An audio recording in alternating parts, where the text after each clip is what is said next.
En este programa recibimos a uno de los babalorixá más influyentes y conocidos del nordeste de la República, Alfredo de Oyalá, Alfredo Riestra, como nunca antes lo habíamos visto. Quédate y escucha nuestro programa.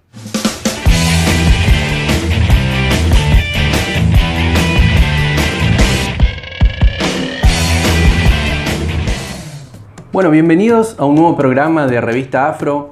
Hoy tenemos la suerte de tener al babalorixá, Alfredo de Oyalá, con nosotros, un sacerdote conocido por su trayectoria hace varios años aquí en nuestra zona y en diversas partes del país, a quien antes de comenzar, por supuesto, agradecemos mucho por su tiempo y por su predisposición para estar aquí con nosotros.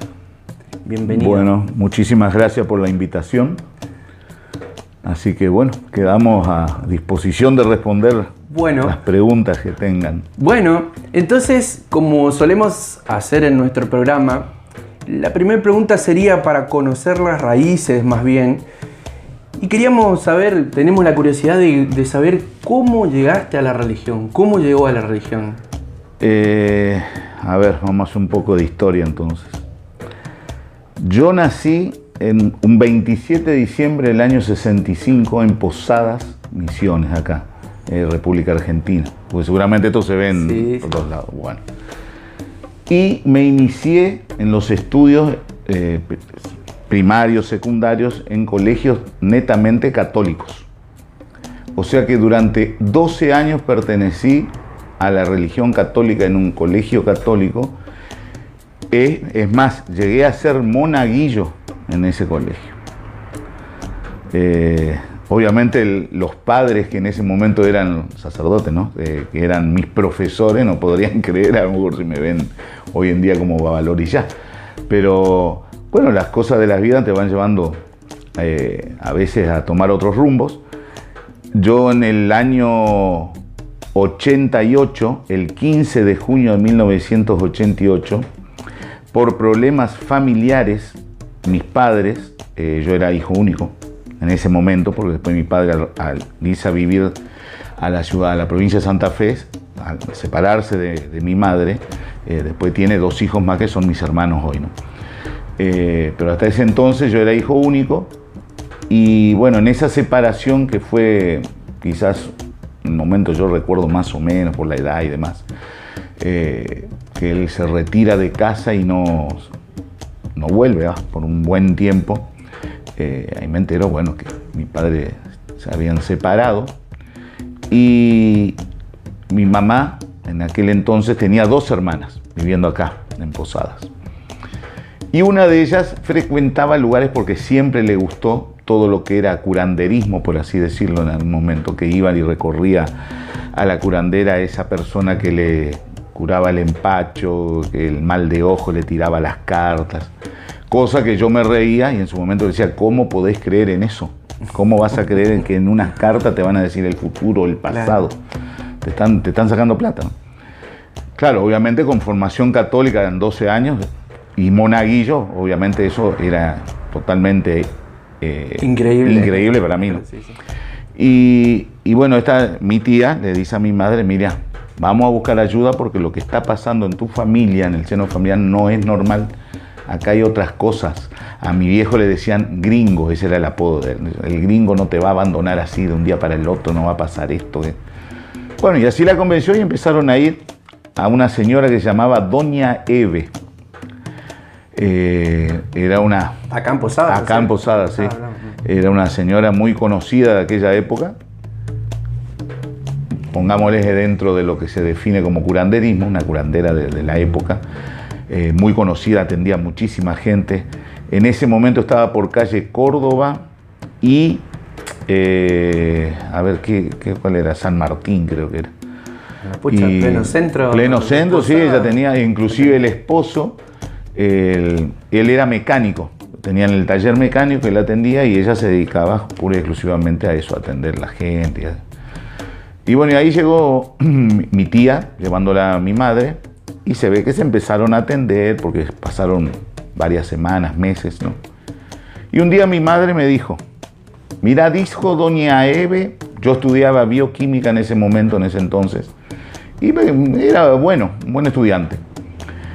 Y dice que ella se ve que en alguna de las consultas, esta doña Eve le dice a mi madre, mira, decile a tu hijo, Alfredo, que estudie más, que esta materia no está bien, que por ahí tiene mala suerte. Entonces mi madre viene y me transmite eso y yo le digo, mira, decile a doña Eve que se re equivoca porque es la materia que más sé, es la que me estoy más preparado, así que y dejá de creer en eso y bla, bla, bla. Incrédulo totalmente. Fui a rendir la materia y era la materia que yo más sabía en ese momento. Química 4, me acuerdo tan patente. Bueno, me ponen el examen, en los pupitres, ¿no? Que estábamos ahí en el aula, y parecía chino básico. Yo leía, no entendía, no sabía qué iba a responder. Se me nubló la mente. Y ahí sí me acordé tanto, imagínate los pensamientos, ¿no? Oh, dije, no puede estar pasando esto. Bueno, igual como pude, hice la prueba. Pasaron los días. Llego a casa y le digo, vos sabés que tenía razón esta doña Eve, ¿cómo sabía? Le digo, me pasó esto. Y me dijo mi madre, viste, ahora quizás a lo mejor, ahora no vas a probar. Y bueno, vamos a ver, le digo, qué sé yo. Fui al otro día, me llama el profesor, me hace entrar, me dice, mira, si yo no te conociera por los parciales que hubo en el año y cómo le dedicaste, yo no diría que esta prueba no puede ser tuya. Mirá lo que contestaste, y me pasa la hoja. Y yo no podía creer lo que contestaba, porque en ese momento yo sabía que estaba todo mal y sabía las respuestas y todo, pero en el momento de la prueba era como si no se anuló, me anulé. Y ahí le dije, y sí, mire, profe, bueno, yo te voy a poner 4 porque vi el esfuerzo que hiciste, pues esta prueba no da ni para un 1, me dice, pero bueno, te la voy a probar. Y así pasé la química 4 probando eso. Entonces cuando llego a casa le digo, quiero conocerle a doña Eve. Y ahí empieza lo mío. Me lleva, me presenta, la saludo. Repetime, ¿en qué año estamos hablando de eso? Y eso fue 87 habrá sido, año 87. Y bueno, ahí me empiezo a dar, yo iba más que nada, después empecé a ir a doña Eve, pero más que nada para que ella me explique cómo era eso que a través de las cartas con las que vos jugás el truco, ella podía ver que a vos te pasaba tal cosa o que te iba mal en esto, aquello. Y un montón de gente. Yo decía, ¿cómo puede ser que toda esta gente venga? Y bueno, y así cada tanto que ella me decía, bueno, vení a hablar si querés, vos que te gustan todos estos temas. Venía a la tarde, qué sé yo, 3 de la tarde, si tenés tiempo tal día, y vení, charlamos, tomamos un mate. Bueno, y así iba y ella me explicaba, ¿no? Y un día me llama... le llama por teléfono, en ese momento no había celulares, era todo por el teléfono de la casa, digamos, el fijo. Y me dice, va a venir mi yerno, él pertenece a una religión y a lo mejor a vos te va a gustar todo eso. En realidad yo no invito a todo el mundo, porque invito a ciertas personas que, bueno, que veo que le interesa, que les gusta. Y que... Hagamos una salvedad, perdón. Sí. En ese momento no era como ahora, ¿no es cierto? No podías... inclusive hacer una gira en una plaza. No. Yo, por ejemplo, no sabía que existía templos africanistas. Era algo totalmente oculto eso, no era para todo. Y capaz que por eso también ella invitaba a determinadas personas. Bueno, sí, encantado. Yo, vamos a conocer a ver qué era esto. Y fue un día entre semana. Y ahí le conozco a quien fue mi primer guía espiritual, quien me inicia en esto, se llamaba Benjamín de Manjá, Benjamín de Naná. Él era de Buenos Aires, vivía en Buenos Aires. Y la señora de él, Susana de Oyalá, ambos dos ya fallecidos, era su señora esposa e hija de doña Eve. Por eso ella cada tanto lo llamaba a su yerno, a Benjamín. Él venía a posadas. Entonces ella juntaba así gente que le gustaba la religión, que se identificaba con la religión y que se hacían trabajo y consulta y aceptaba eso. Y bueno, me fui a una sesión de él. Y bueno, ahí conocí lo que era una pompallira, un caboclo, porque hizo gira, por decirlo gira, porque en realidad no era gira, no había tambor. Era simplemente él que llamaba a su entidad, llegaba, atendía las consultas, hacía descarga, todo. Y bueno, después cada uno a su casa, ¿no? Y bueno, ahí fue cuando yo, creo que la primera entidad de él que me atendió fue la pompallira que hablamos directamente. Y me dijo, de acá a un tiempo vamos a hablar, pero de otra manera. Algo así me dio a entender. Te sentenció ya. Claro. Ay. Bueno, sí, yo leí todo bien. fue, hablamos con él, se presentó. En ese momento, no sé, él tendría 30 años. Y bueno, él me dijo que él trabajaba en Buenos Aires, cada tanto venía unos días, porque doña Eve, su suegra, necesitaba su colaboración para ciertos trabajos, porque evidentemente hoy por hoy me doy cuenta que algunos trabajos ella podía hacer y otros no. Entonces, bueno, lo llamaba él. Y entre tantos viajes que hizo Benjamín, también venía otro pai que fue conocido aquí en esta zona, se llamaba Nené de Changó, de San Miguel, también fallecido. Y a veces venía Benjamín y a veces venía Nené. Nené era el pai de santo, el guía espiritual de Benjamín, el babá de Benjamín, ¿no? Y bueno, a veces traía uno, a veces traía otro. También llegué a conocerlo, me invitó, ahí vino Nené, quería conocer otra. Sí, claro, yo me voy a lo de doña Eve, otra vez conozco la entidad. El Ogún, si no me equivoco, era Ogún Guerrero, el de él, del pai Nené de Changó. Y bueno, ahí también me descargó, me dijo que como que a mí me gustaba todo eso y que iba a tener la oportunidad de estar más enganchado, digamos, con la religión. Que era lo tuyo, era tu camino. Claro, algo así. Y bueno, y ahí mi madre me decía, ¿y te gustó? Fui, porque ella no quería ir. Al final ella me llevó, pero yo no quería ir. Y yo que era escéptico, no quería escalar todo, a tanto, capaz. Claro, y yo iba. Y bueno, y así eran sesiones esporádicas. Y un día viene Benjamín, estaba atendiendo, yo voy ya medio decidido y le digo, yo quiero pertenecer a esta religión, ¿se puede o no? Y sí, me dijo, se puede. Pero bueno, te tengo que explicar muchas cosas antes. Y entonces dijo, te voy a llamar a vos y a otras personas que también me pidieron lo mismo. Y ahí conozco a quienes fueron aquel entonces mis hermanos de inicio en la religión, que se bautizaron conmigo, que hasta el día de hoy creo que están. El Amay Pochi de Changó. De Changó, sí. El hijo de ella, Mario de Changó. Y a ver, está Liliana de Ogún, creo que era. Tantos años. Y el esposo de ella, que era Marcelo de Yapaná. Esos fuimos los 4 que realmente fuimos bautizados en línea de santo, porque entramos en la línea de santo primero. Ahora sí, nos dijo Benjamín en ese momento, él no tenía bucios, uno no sabía, ¿no? Entonces le dice, mira, hay que hacer esto. Viene una fiesta grande, cierre de año, en Buenos Aires. Yo le voy a tomar acá como un bautismo de protección, pero a fin de año te van a juntar la plata y yo los voy a bautizar, como a afianzar otra vez el bautismo frente a mi santo en Buenos Aires, en la casa del pai Nené de Changó, porque yo no tengo casa todavía. Bueno, sí, todo perfecto. Entonces, el 15 de junio de 1988, yo me inicio en la religión africana, en la ley de santo, él me inicia con Oyalá, porque él le llama Nené, se ve, y él hace rogar bucio, y bueno, entonces le dijo, él es fulano, Juanito Mengano, y te hace. Igual teníamos que ir allá a hacer y terminar eso, que fue en diciembre, el cierre de año, en el batuque que hacía anualmente el pai Nené en su casa. Y bueno, y así fue, nos bautizamos esas 4 personas, nos fuimos a 5, ¿no? Nos fuimos a Buenos Aires en diciembre y ahí nos volvimos a bautizar frente a los santos. Y ahí nos iniciamos la ley Yoruba, que Nené en ese momento, el pai Nené hacía Nago Yeye. La línea inicial mía fue Nago Yeye.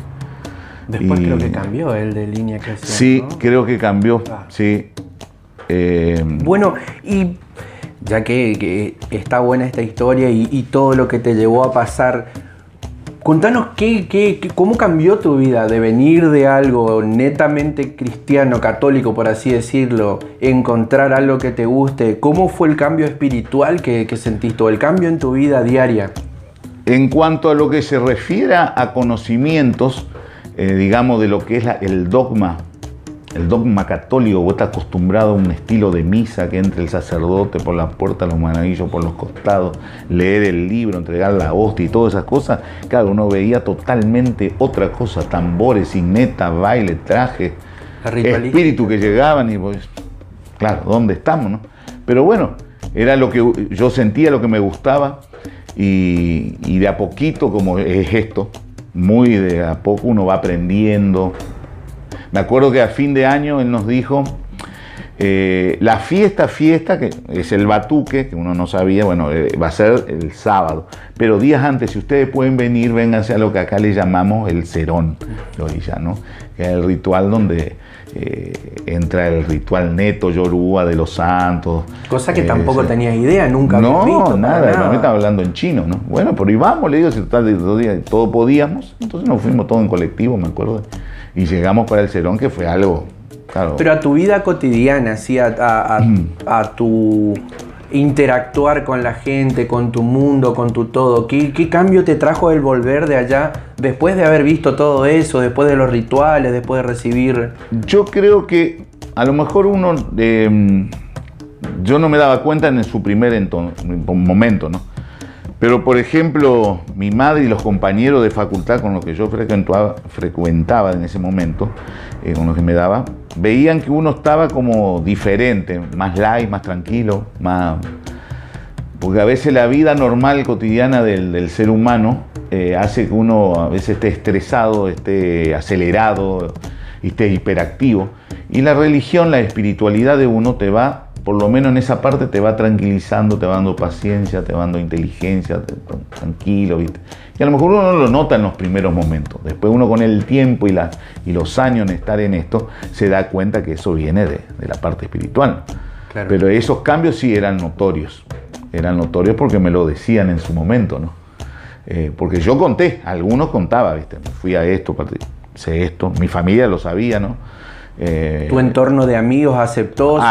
Sí, lo más íntimo, todo? Sí, yo le conté y me dijo, no, vos estás loco, pero veían que no era, que tampoco era tan raro como yo, a lo mejor esperaban ver un Drácula llegando ya, ¿viste? Pero claro, me dan cuenta sí, que no, una religión rara, pero bueno, pero se ve que no es tan rara, porque, ojo, hablar hoy con alguien, no sé, X de la ciudadanía, te dice, sí, Umbanda, Quimbanda, sí, allá hay un templo, eso se escucha tampoco. En esa época no había. Para nombrar las personas de esa época, que me acuerdo, templos que estaban, la May Ninfa, por calle Avenida San Martín, sí. Ya fallecida, el Pai Juan Morós, también era Shango Yun, también fallecido, él hacía candomblé. Sí. Y después, con unos tiempitos, me entero que también se había abierto un templo en Garupá, que era David de Oyalá, que también falleció. Y ellos eran los que más o menos eran más renombrados en aquella época. Juan Morós venía de una mano de un jefe espiritual, que era la Neusa Curi, brasilera. Ninfa, la verdad, no voy a decir porque no sé realmente de qué rama venía. Sé que ella era más un bandista que otra cosa. Y David de Oyalá venía de la mano de Nené. De René de Yapana. De René de Yapana era otro pai, otro babalorillá, que llegaba también a Misiones y que muchas veces también se contactaba con Doña Eve. Pero había otra gente que lo traía. Porque antes acá no había más que esos pai que nombré, que eran los conocidos, ¿no? Y todo el resto venía de afuera. O de Brasil, Quinino Márquez, el pai João. Creo que todos ya están fallecidos, ¿no? Mira, voy a decir algo que creo que la mayoría de los sacerdotes concordamos en eso, que tu casa fue un punto de partida de prácticamente el 90% de los sacerdotes que en este momento estamos entre los... Sí, lo que yo logré en mi casa, cuando yo abro mi casa, porque yo estoy hablando del año 88. ¿Cómo abriste? ¿Cómo se dio la situación para que ese templo tan icónico tuyo se abra? ¿Cómo? Bueno, yo, como decía antes, me bauticé el 15 de junio del año 88. 3 años estuve bajo la mano de, como se dice en religión, bajo la tutela de este babalorillá, Benjamín de Manjá. Después, por cuestiones de vida, paso a otra casa religiosa, otra rama, que era de Roberto de Changó, con el cual abrimos en zona céntrica, calle Sarmiento, una santería. También estuve 3 años con él, y llego en el año 94, fines del 94, porque me acuerdo que la obligación en el cambio de mano a quien fuera la MAI con la que terminé todas las líneas afro-brasileras, Miriam de Ollá, de la ciudad de Corrientes, Corrientes Capital. Fue en el año 94, el 27 de diciembre del año 94, yo estaba en suelo, como se dice, piso, como se dice, haciendo obligación, haciendo un paso más en el camino africano. Estaba haciendo obligación en mi cumpleaños, allá en Corrientes. Cuando vengo de allá, de Corrientes, y llego a Posada, empecé a hacer sesiones en la casa de unas personas que hoy ya no están. Fue famoso y fue conocida, por eso lo voy a nombrar, porque no había nada que ocultar. La familia Goires, ellos tenían su casa, venían de la mano de esta persona que nombré de Candomblé, ¿cómo es? El Pai... Recién lo dije. ¿Pai de Morós? Exacto, Juan Morós. Y ellos tenían su templo en su casa. Y bueno, cuando yo llegué no tenía templo, yo tenía una amistad con ellos y me dijeron, mira, nosotros estamos trabajando en el templo, pero ya vos que tenés tu gente, porque tenía gente que me seguía, que se atendía con los pais, porque tantos años que me venían conociendo. Y bueno, si ustedes no tienen problema, no, por favor, vengan. Entonces empecé en la casa de la familia Goira a hacer las primeras sesiones. Y bueno, ahí se fue sumando gente. Empecé a armar una corriente, una línea. Y después un día dije, voy a abrir mi casa porque yo necesito también hacer los asentamientos que se necesitan para tener una casa religiosa. Y en el terreno de mi padre, el gringo Riestra que lo nombré, tenía el famoso Paperito, que fue un comercio muy renombrado en su época, en los tiempos acá en Posada. Era un terreno muy grande y había un lugar, un sector de todo ese terreno donde él, claro, ya no existía mal ese negocio, estaba libre. Entonces yo voy a usar esta porción como para empezar acá. Ya que se acondicionó con toda la gente el lugar, y ahí hicimos el altar de Umbanda, la parte de Shu, de Quimbanda, y pusimos los santos, y bueno, empezamos a hacer, obviamente, siempre Umbanda y Quimbanda. ¿Cómo lo hacíamos? Bueno, yo tocaba el tambor primeramente, y ahí venía el muchacho este que falleció también hace poco, tamborero, Sergio, que fue, creo, uno de los primeros tamboreros que tenía la ciudad de Posada y la provincia, creo, de Misiones, que venía justamente de la casa de David. De David Ollala. Entonces él venía y él tocaba para mí también. Bueno, había muchos tamboreros, ¿no? Y después en casa se empezaron a formar lo que hoy en día se pueden decir, bueno, son los tamboreros actuales de renombre, ¿no? Creo que estuvieron ya en tu programa, sí, varios de ellos. ¿Sí? Y bueno, y ahí se empezó a hacer las sesiones. Obviamente yo le tuve que pedir permiso a mi madre, que me dijo, bueno, si es lo tuyo, si te gusta, usalo. Háganse cargo de la luz, del agua, todo, claro. Pero bueno, cada uno, ¿no es cierto? ¿Cómo te sentís? Porque realmente sos, inclusive el lugar ese, es un ícono en Posadas, es una raíz, un caldo de cultivo, un lugar inolvidable del que la mayoría salió. ¿Cómo te sentís al pensar eso? ¿Qué recuerdo o qué sentimiento te trae eso? No, muy lindo, porque yo me acuerdo en esa época, era... a ver cómo lo diría. Estaba prohibido en las casas religiosas que existían el que un hijo de religión se vaya a una fiesta que hacía yo, porque su jefe espiritual le prohibía. No se podía recorrer casas religiosas. Y los jefes espirituales prácticamente no se daban, no había conexión entre ellos. Y yo me acostumbré a lo que vi en Corrientes de mi madre de Santo, más las fiestas en lo de Nené en Buenos Aires y demás. Entonces dije, vamos, yo le voy a invitar. Entonces yo personalmente fui, le invité al Pai Carlos de Bará, conocido como Flecha. Claro. Flecha, él tenía su casa abierta, había abierto, venía de la mano de Pocho de Yangó, también fallecido. Y bueno, y él se fue a una fiesta, una fiesta de Shu, una fiesta de Quimbanda. Y vino mi May de Santo con su gente de Corrientes, yo invité, fue Carlos, Luis, pero él no entró en esa fiesta, estuvo de pueblo, estuvo el Pai João, que tiene varios hijos hoy en día aquí en Posada. María Eugenia viene de la mano de él. Ella, por ejemplo, creo yo que la hija más avanzada que tuvo este país, que quedó acá hoy con casa abierta y todo. María Eugenia de Manchá, me refiero. ¿La May de Garupá? Claro, la May de Garupá. Sí. Y bueno, y así fui, David que se empezó a acercar, y a partir de ahí los religiosos se encontraban en casa, y después sí, se empezó a abrir el abanico, y las invitaciones ya me invitaban a mí, ya iba a la otra casa, y ahí se empezó a abrir. Fue como un antes y un después, claro, de eso. Obviamente las primeras sesiones en el barrio, creo que le faltaron los helicópteros, porque desde la infantería, la policía, el ejército, la prefectura me caían casi. Porque bueno, era una religión muy perseguida, y para todo el mundo era satanismo. Escuchaban los tambores, satanismo. Y bueno, pero dije, si no hay delito, digamos, y nos vamos a aguantar que la policía venga porque en realidad no había delito. Era simplemente que el vecino decían que, bueno, que eso era satanismo y todo, pero bueno, eso para la justicia. ¿Alguna anécdota que tengas, que te haya pasado, que quieras contar? Sí, sesiones que en plena... Las sesiones se hacen en Quimbanda, y en las fiestas se hacían, por ejemplo, tarde. Pero por el hecho que, por más que sea sábado, la gente, bueno, mucho trabajaba, cerraban el negocio a las 8, 9, llegaban a la casa, se bañaban, 10 estaban en el templo. Entonces yo largaba siempre 10, 10 y media, 22, 22:30 a las fiestas.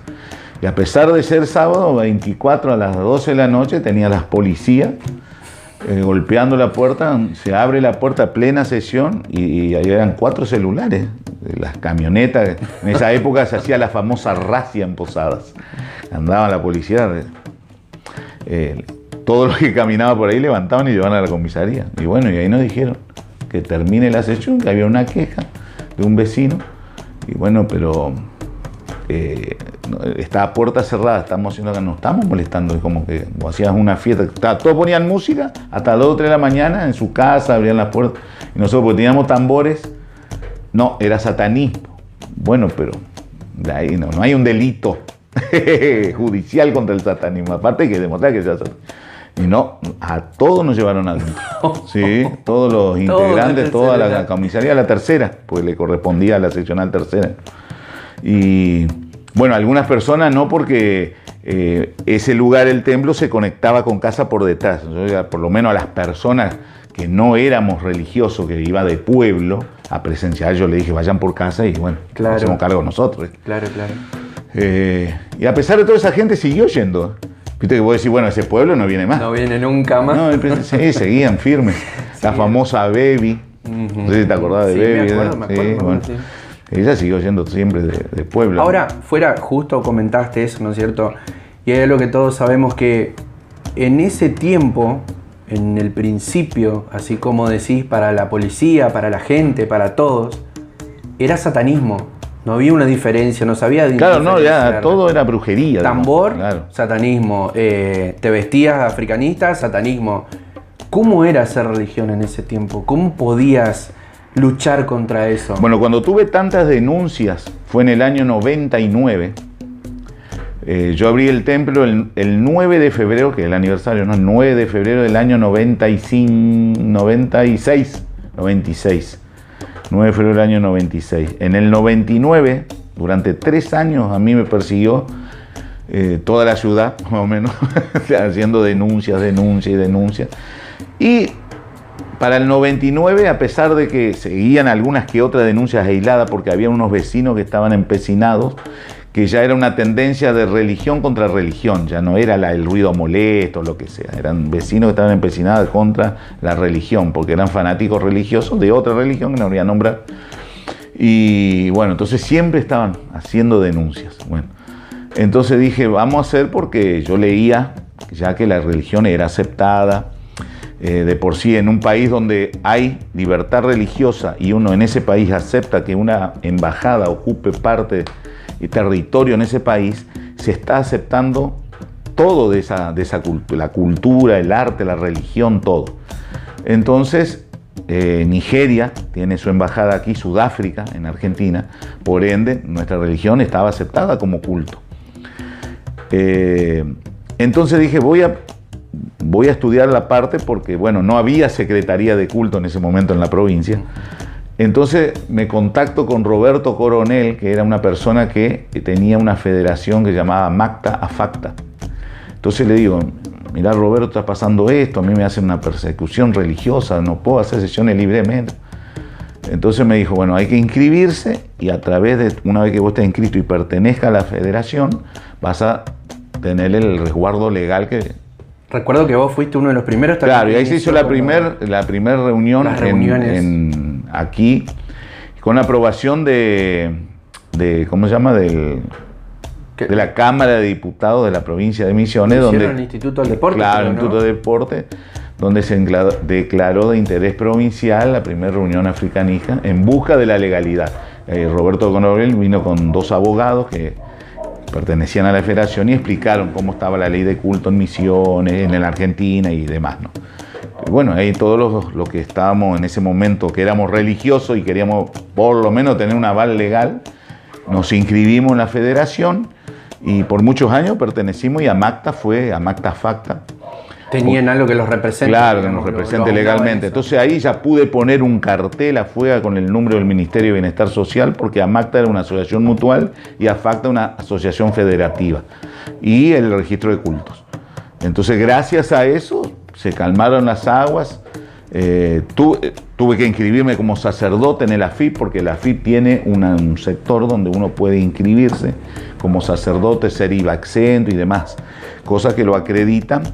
Obviamente, porque en esta religión todos sabemos, como todas las cosas, el trabajo y la dedicación, el tiempo y demás que uno ofrece, uno cobra por su servicio, ¿no? Claro. Entonces había que facturar legalmente como un comercio, digamos. Y bueno, entonces uno tenía todos los avales legales. En la municipalidad también, para que uno tenía que pagar los impuestos como... O sea que era culto. como el único templo, o uno de los únicos que estaban estructurados bajo leyes y bien armados como... Sí, tuve que armarlo porque si no era imposible hacer sesiones. Por la imposible porque, claro, vos tocabas el tambor, a la media hora estaba la policía ahí afuera. Es más, a mí me citaron del juzgado de falta de la municipalidad y el de juzgado de ley, digamos, de la ley, del juzgado. Porque vino dirección, creo que se llama calidad de vida, que depende de la municipalidad, y mide los decibeles. Y supuestamente, claro, me llega la citatoria del juzgado, me voy al juzgado y me dicen, qué sé yo, por decir un número, porque no sé, 10 decibeles tomados desde el medio de la calle frente a la puerta, le marcan 5 puntos. Tendría que marcar 3. Así que tenía que pagar una multa y acondicionar el templo. Entonces ahí me dijeron, tiene que poner paneles. Ah, claro, tus puertas tenían... Claro, como si fuera una radio, donde claro. Paneles, telgopor, no sé, pero tiene que bajar esos decibeles.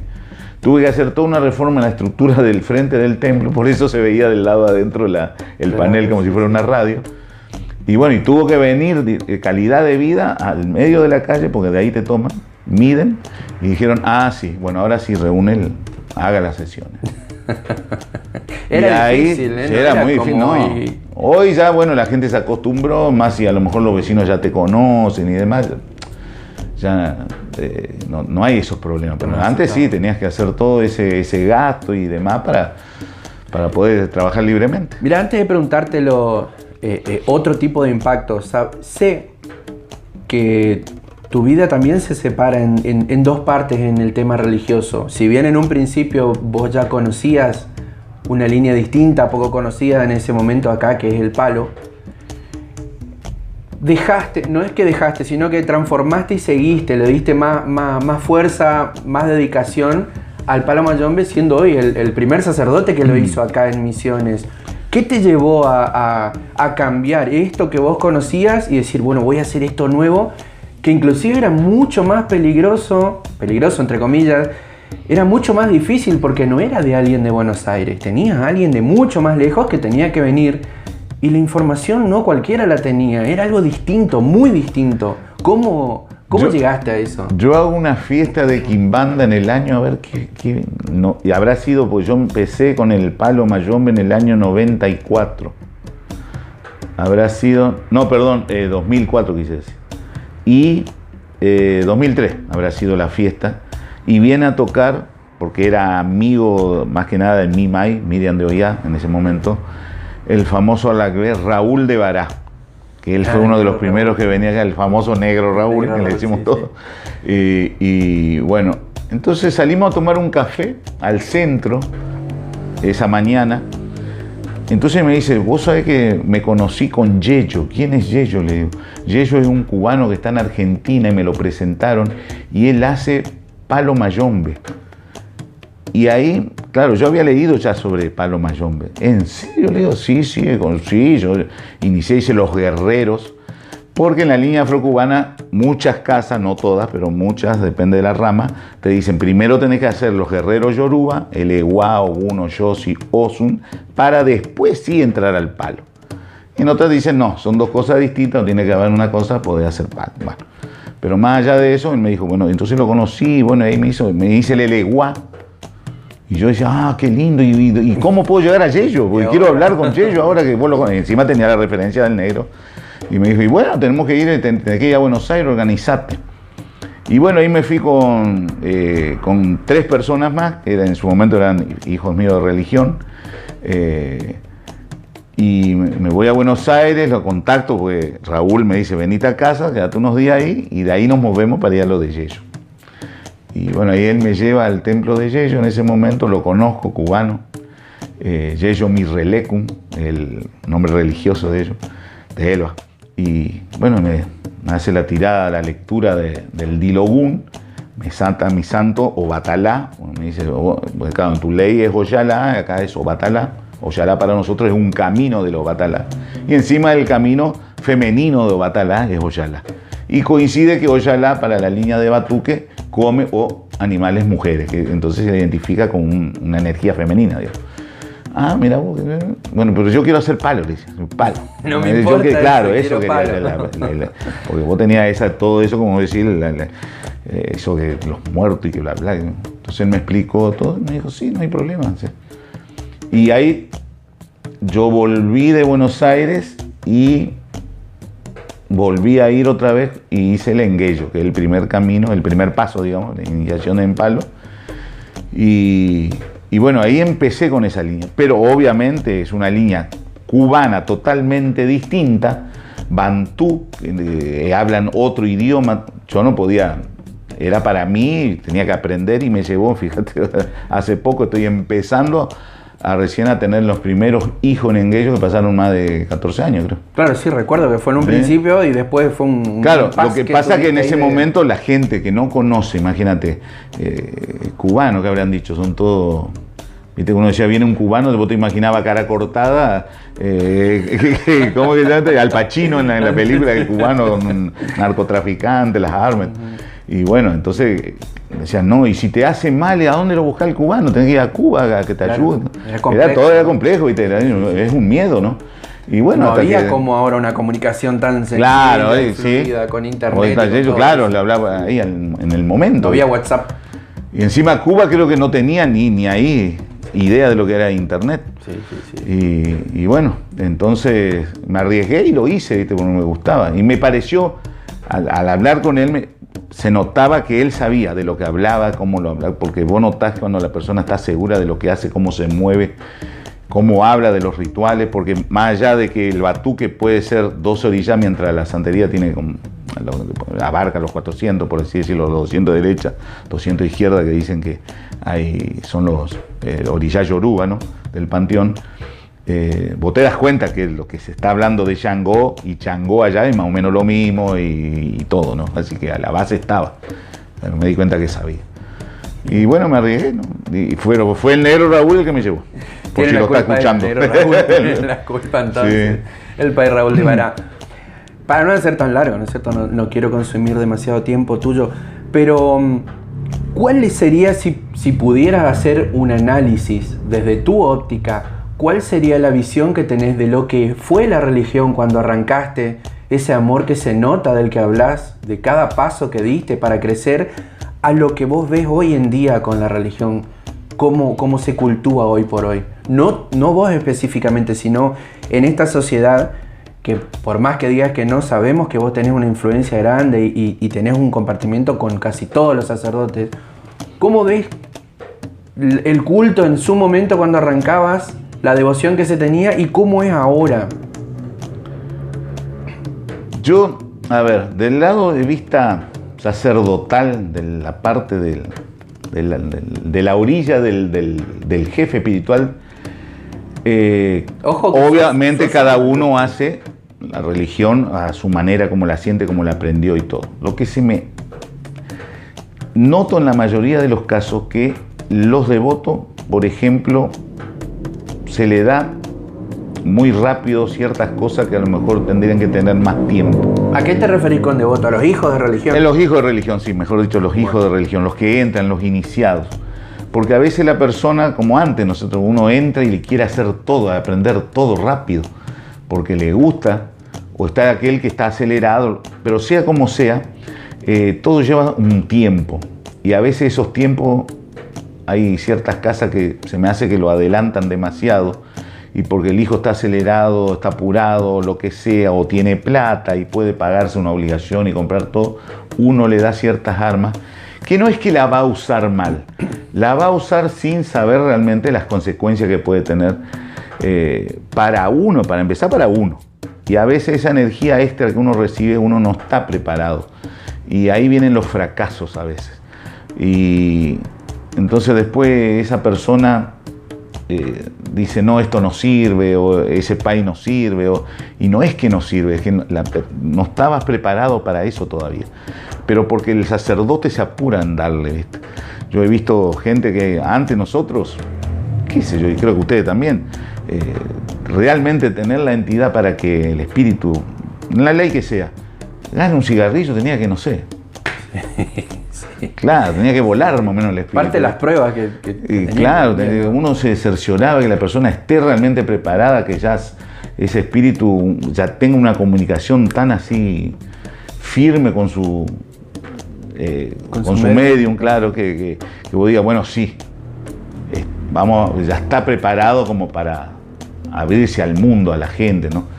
Hoy en día por ahí vamos a una sesión, lo veo a fulanito bautizándose, en la otra ya está la entidad en tierra, y en la otra ya tiene capa, y la otra ya está abriendo una casa, ¿viste? Claro, no, eso para mí eso está muy mal y trae las consecuencias nefastas después que... Pero bueno, que cada uno lo vea a su manera, ¿no? Pero igual siempre he visto, como siempre, ¿no? La gente que realmente voy a decir, bueno, este sí tiene camino sacerdotal, mientras esta persona a lo mejor está en religión, no que no sirva, sí, está, pero va a llevar la religión para él, para su manera o su familia y punto. Entonces se va tranquilo, despacio y sabe que, bueno, tiene su vida, que a lo mejor no le va a dedicar el resto de la vida, como a lo mejor uno cuando dice, no, yo quiero abrir mi casa porque me gusta esto y quiero transmitirlo al resto. Hay otras personas que dicen, no es lo mío todo, pero hasta ahí nomás. Entonces, bueno, hay que saber eso justamente, quién es para abrir una casa y hacer hijos de religión y quién está para, bueno, a lo mejor el día de mañana, ¿por qué no? Lo hace, pero ahora a lo mejor no es el momento, entonces no se apuren. Todavía no estás tranquilo, listo. Claro, tranquilo porque esto estamos tratando con un mundo espiritual que no vemos. Ahora, voy a intentar sacarte un secreto, sí. A ver si se puede aprender o si se puede saber. Yo soy un sacerdote en pañales, estoy comenzando en esto y pasamos, digo en pañales por muy pocos años que tenemos compartiendo con mi señora, y nos pasa, como vi a muchos, que te cansás, te enojás, tropezás, querés tirar todo, volver a arrancar. Claro, sí. Te molestan la actitud de algunos hijos, te desilusionás, te quedás dolido, te dan alegría, un montón de situaciones. ¿Cuál es el secreto para mantenerte a través de los años con una línea intacta, con unas ganas intactas de ser guía, de ser sacerdote, de tener esa gente que vaya a decir, esto me tiene cansado, no quiero saber más nada de la religión para los demás? ¿Cuál es el secreto? Y mira, la gran mayoría de los que... Porque yo también he preguntado, sí, creo que todos coincidimos en que uno lo aprende con los años nada más. Y el refugio es la paciencia, tienes que ser paciente. Como que el hombre ese, dedicarse a meditar, porque si te vas a hacer problema por cada cosa que pasa en la religión, cada persona es un mundo, así que no vivís. El trabajar con la gente, te lo dicen los psicólogos, los maestros, todo, es un desgaste muy grande que sufre la persona. Quizás vos te vas como albañil y trabajás con todo el equipo físico, lo que sea, bueno, pero Llegás a tu casa, a lo mejor te bañás, te sentás a mirar tele, pero el trato con la persona, el humano, eso es lo que más desgasta. El desgaste espiritual y físico. Y más en esta religión que uno trabaja lo físico, lo espiritual y lo mental todo junto en el mismo tiempo. Una incorporación, en una yogada de bucio y en el trato con la gente, que viene el hijo a las 2 de la tarde, viene el otro a las 3, te llama a las 5 de la mañana o te llama a las 2 de la madrugada. Claro, sí, y nadie, nada. Eso.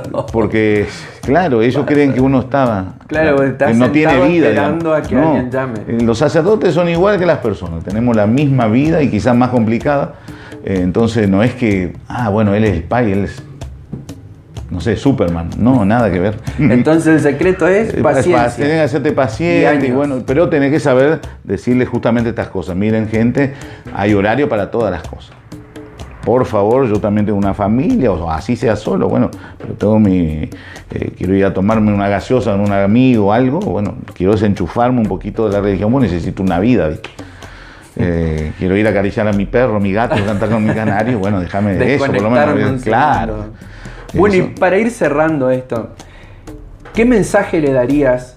Porque así como comentaste, hay muchos sacerdotes nuevos, muchos hijos nuevos, muchos iniciados nuevos, que por ahí tienen la misma ilusión que vos tenías en ese momento cuando viste, cuando conociste, cuando quisiste formar parte de esto. ¿Qué mensaje le darías a esa gente, a esos chicos? Que todo lleva su tiempo.